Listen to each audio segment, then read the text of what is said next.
sekian, dan jumpa lagi dalam video saya yang berjudul fertilisasi.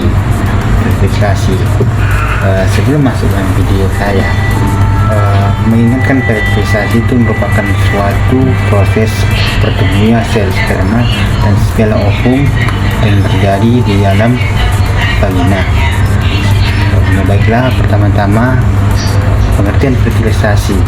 Definisi fertilisasi itu merupakan proses panjang di mana dua sel yang berbeda, yaitu sel telur dan sel sperma, itu bergabung untuk menghasilkan zigot yang diploid yang berarti protein. Zigot itu merupakan bentuk pertama kehidupan yang akan menghasilkan organisme baru atau organisme jenis baru. Fertilisasi itu juga merupakan urutan peristiwa molekuler terkoordinasi yang melibatkan penggabungan antara sperma dan sel telur, fusi proklei dan pencampuran kromosom ibu dan ayah. Spermatozoa itu memiliki peran untuk membuahi sel telur. Meskipun spermatozoa yang dihasilkan dalam jumlah yang cukup besar dibanding dengan sel telur, namun spermatozoa tidak mampu melakukan fertilisasi. Saat ejakulasi, spermatozoa harus terlebih dahulu menjalani perubahan fisiologi yang dikenal dengan kapasitas perubahan morfologi, yaitu reaksi akrosom. Kedua peristiwa ini terjadi pada saluran reproduksi wanita dengan jumlah akhir satu sperma, karena satu sperma membuahi sel telur. Selanjutnya itu merupakan ada tahapan fertilisasi. Fertilisasi pertama, fertilisasi sperma merupakan itu kapasitas dan reaksi akrosom spermatozoa. Kapasitasi spermatozoa dan reaksi akrosom merupakan tahap awal terjadi sebelum fertilisasi.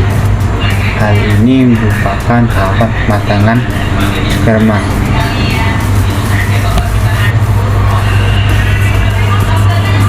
Sperma diproduksi di tubulus seminiferus, lalu disimpan pada bagian bawah epidermis. Epidermis itu juga merupakan saluran lingkar yang terkoneksi dengan vas deferens. Setelah spermatogenesis pada tubulus seminiferus, secara morfologis sperma telah menjadi matur, tetapi sperma masih mengecil dan tidak dapat membawa sel telur. Lalu spermatozoa itu diangkut secara pasif melalui testis dan tubulus seminiferus ke cabut epididymis melalui testis dan ductus efferens. Spermatozoa itu didorong oleh tekanan cairan yang dihasilkan di dalam tubulus seminiferus.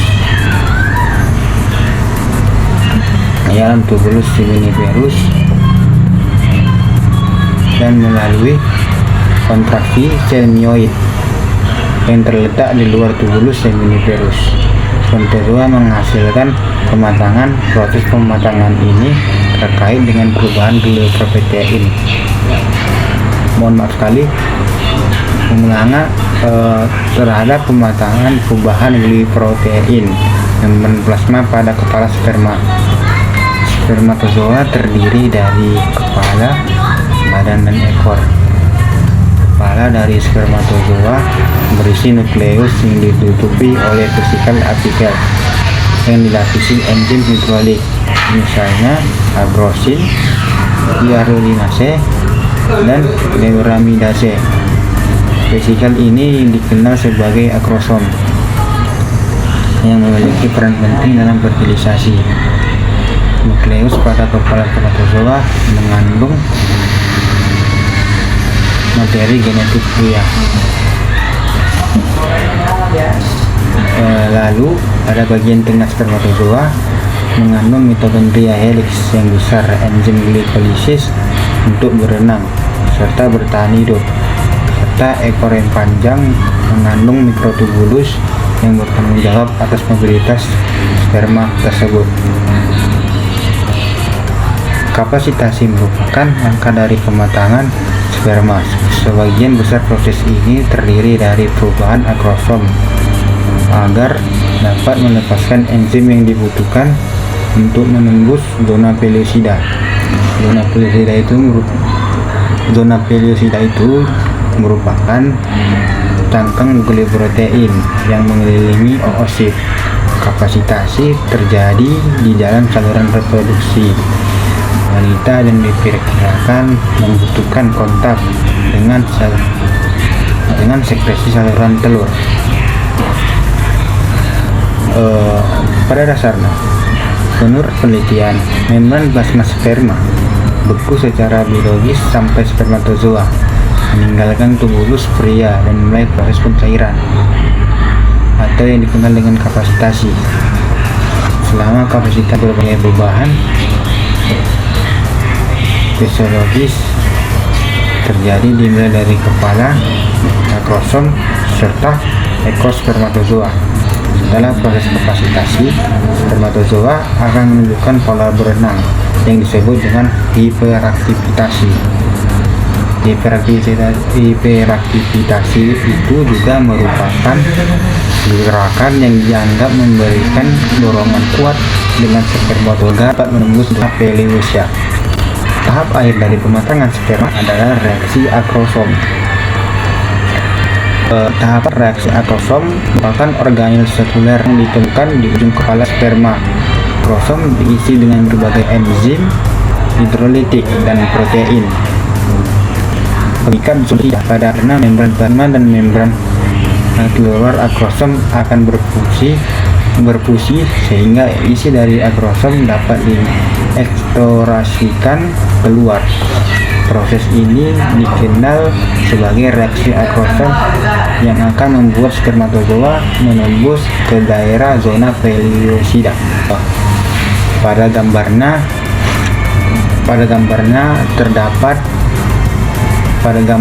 terdapat proses kapitalis spermatozoa.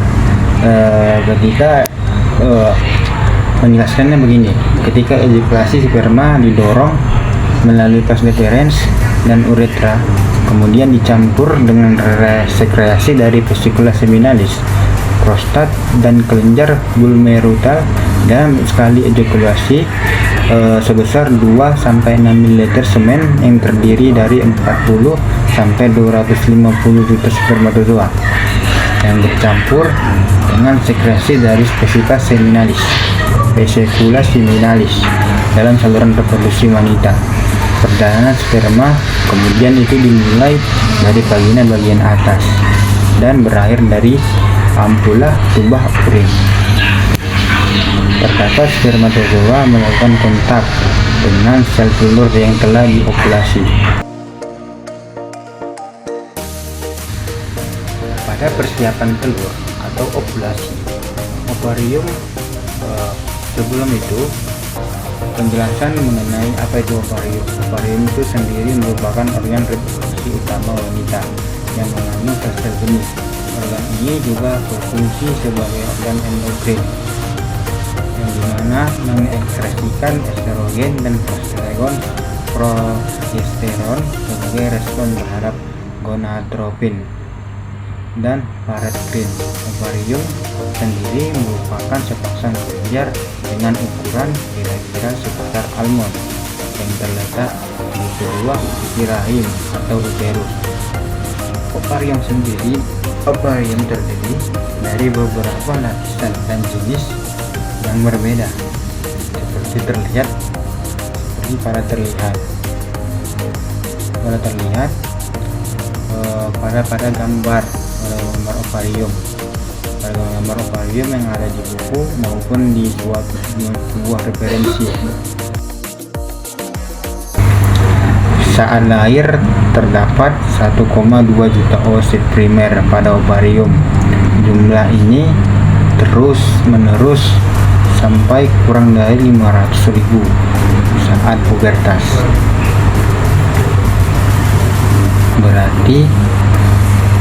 Berarti jumlah oosit pada ovarium terus menerus menurun, yang aslinya kurang dari 500.000 saat terjadinya pubertas. Jika dari oosit primer, pertumbuhan oosit berlangsung selama 110 sampai 120 hari. Selama periode itu, pertumbuhan dan pendewasaannya, oosit harus mengumpulkan bahan yang diperlukan untuk membawa embrio dalam sitoplasma. Bahan-bahan ini termasuk produk gen, merupakan regulator transkripsional yang diperlukan untuk memandu tahap awal pembelahan embriogenesis.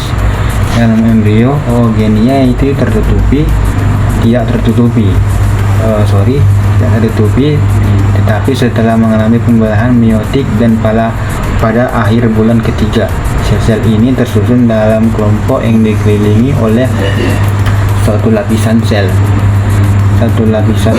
gepeng yang dikenal sebagai sel folikular. Sebagian besar oogenia terus membelah dengan mitosis,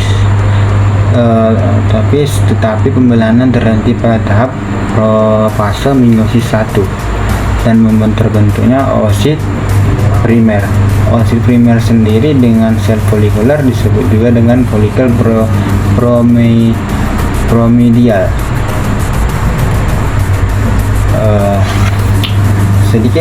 Sedikit cerita. Saat pubertas, folikel primordial memulai proses pematangan. Oosit primer akan mulai tumbuh. Sel-sel folikel tersebut di sekitar berubah dari gepeng menjadi epitel berlapis yang dikenal sebagai sel granulosa. Folikel ini disebut juga dengan folikel primer. Sel granulosa terletak pada membran analisis yang memisahkan inti dari sel stomata sekitarnya yang membentuk deka polimekuli. Sel granulosa dan oosit yang juga mengeluarkan satu lapisan glycoprotein yang transparan disebut zona pellucida. Zona pellucida itu terbentuk antara oosit primer dan sel folikel yang membungkusnya. Zona pellucida mengandung reseptor sperma dan komponen lainnya yang penting dalam fertilisasi dan perkembangan setelah fertilisasi. Sewaktu folikel tumbuh, sel-sel TK polikuli membentuk suatu lapisan dalam yang disebut lapisan TK eksterna. Seiring dengan perkembangan folikel, muncul rongga-rongga yang berisi cairan di antara sel-sel granulosa. Penyatuan ruangan ini menghasilkan antrum dan folikel yang dinamai folikel sekunder. Pada awalnya antrum berbentuk bulan sabit, tetapi lama-kelamaan ruang ini menjadi besar. Sel granulosa tersendiri juga yang mengelilingi oosit akan tetap utuh, membentuk tumulus ookurus. Saat siklus menstruasi hari ke-13 atau ke-14, pada akhir fase proliferatif endometrium, kadar PSH dan LH tiba-tiba naik sangat tajam. Lonjakan ovulasi pada pituitary gonadotropin merangsang oosit primer untuk melanjutkan meiosis 1. Meiosis 1 akan menghasilkan satu sel sekunder yang mendapatkan sebagian besar beriplasma dan menghasilkan badan polar pertamanya, yang dimana badan polar hampir tidak mendapatkan sitoplasma. Badan polar pertama terletak pada zona pellucida dan membran sel oosit sekunder di ruang peritelina. Sel kemudian masuk ke meiosis 2, tetapi terhenti pada fase metafase sekitar 3 jaman sebelum ovulasi. Segera setelah LH meningkat atau hormon LH meningkat, aliran darah di lapisan luar dinding folikel akan meningkat. Dengan meningkatnya aliran darah tersebut, protein plasma akan bocor ke jaringan melalui venula postcapillary yang akan menyebabkan edema lokal. Edema yang melepaskan senyawa aktif seperti prostaglandin, histaminin, vasopressin, dan aktivator plasminogen, menyebabkan reaksi yang akan menghasilkan matriks metaloproteinase atau matriks metaloproteinase juga merupakan suatu enzim yang bersifat litik. Enzim itu akan menurunkan komponen matriks ekstraseluler. Pada saat yang bersamaan terjadi juga sekresi asam hidrolunat oleh sel-sel kumulus dan menghasilkan longgarnya sel-sel yang mengelilingi telur itu. Sekitar 15 jaman setelah lonjakan ovulasi dimulai, membran dan vesikal germinal membengkak dan oosit pecah. Pecahnya oosit diakibatkan oleh tindakan litik matriks metaloproteinase yang menghasilkan reaksi seperti peradangan. Reaksi peradangan akan menyebabkan pecahnya dinding folikel luar. Dalam 20 jaman, kromosom berbaris dalam proses metafase. Pembelahan sel itu untuk membentuk oosit sekunder dan badan polar pertamanya terjadi dengan cepat. Jadi saat terjadinya ovulasi, yang akan dikeluarkan adalah oosit sekunder terhenti pada metafase kedua. Sesaat sebelum ovulasi, sel-sel epitel dan tuba urin menjadi lebih bersilia, dan aktivitas seperti otot polos, tuba uterin, serta ligamen suspensorium meningkat akibat reaksi hormon itu. Selain itu, goncangan LH menyebabkan kontraksi, menyebabkan oosit keluar yang bersamaan dengan sel glomerulosa di sekitarnya dari regio cumulus oopurus. Hal ini disebut ovulasi, sebagai sel cumulus oopurus kemudian menata dirinya dengan mengelilingi zona pellucida untuk membentuk korona. Ketika terjadi ovulasi, fibrae dari tubul urin bergerak lebih dekat ke ovarium yang tadinya seperti menyapu permukaan. Ketika di dalam tuba ini, sel telur akan diteruskan menuju uterus, terutama karena kontraksi-kontraksi oleh otot-otot yang berada di dinding tuba. Setelah ovulasi terjadi, sel granulosa yang tetap berada di dinding folikel yang pecah bersama dengan sciatica interna mengalami vaskularasi oleh sel pembuluh sekitarnya. Di bawah pengaruh hormon LH ini, sel akan menjadi korpus luteum. Korpus luteum akan mengeluarkan progesteron bersama dengan hormon esterogenik, menyebabkan mukosa uterus masuk ke dalam stadium progestasional sebagai persiapan implantasi.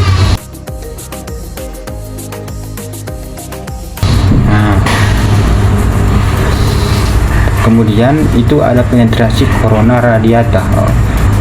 Penetrasi corona oleh corona radiata ketika spermatozoa bertemu dengan oosit sekunder di ampul tuba uterina. Spermatozoa akan berhadapan dengan corona radiata yang beberapa lapisan terluar sangat seluler. Corona radiata merupakan lapisan yang sangat seluler dengan matriks antar sel yang terdiri dari protein dan karbohidrat berkonsentrasi tinggi, terutama pada asam haliosenat. Berdasarkan penelitian pada hyaluronidase yang berasal dari kepala sperma memainkan peran utama dalam penetrasi corona radiata, tetapi gerakan aktif dari spermatozoa itu juga memainkan peran penting.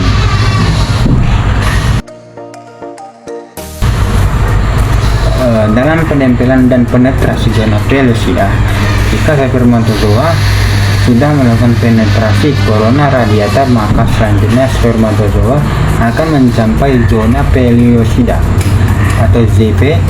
Zona pelosida itu adalah matriks melikoproteinase yang mengelilingi oosit. Zona pelosida memainkan peran penting dalam proses fertilisasi. Zona ini mempermudahkan dan mempertahankan pengikatan sperma dan memicu reaksi akrosom. Zona pelosida terdiri dari 4 glikoprotein, yaitu ZP, ZP2, ZP3, ZP4, ZP2, dan ZP3 bergabung membentuk suatu unit dasar yang berpolimerasi menjadi kelamin panjang. Kelamin ini dihubungkan oleh jembatan dari ZP1 dan ZP4. Spermatozoa akan berkaitan kuat ke dalam zona pelosida. Spermatozoa akan berinteraksi dengan reseptor sperma glikoprotein di zona pelosida, yaitu zona ZP3. Berikatannya, spermatozoa dimediasi oleh protein permukaan sperma yang disebut SED. Selanjutnya, spermatozoa yang terikat akan mengalami reaksi akrosom yang melibatkan banyak fungsi membran luar akrosom dengan membran plasma sperma yang akan menghasilkan pelepasan isi akrosom dari kantung akrosom. Matriks ini, zona pelosida membantu menjaga ikatan spermatozoa yang mengulangi reaksi akrosom dengan sel telur. Spermatozoa yang sudah terjadi reaksi akrosom itu akan menembus matriks ZP, kemudian mencapai ruang peripetilina yang merupakan ruangan antara matriks ZP dan membran plasma telur. Setelah itu, sperma akan berfusi dengan membran plasma telur atau oelema yang memfasilitasinya masuknya pronukleus jantan ke dalam sitoplasma oosit. Fusi ini kemudian menghasilkan reaksi kortika yang merupakan hasil dari matriks JP kehilangan kemampuan untuk mengikat sperma dan juga untuk mencegah terjadinya penetrasi spermatozoa lainnya, sehingga ini akan mencegah polimernia. ZP juga berbentuk sebagai pelindung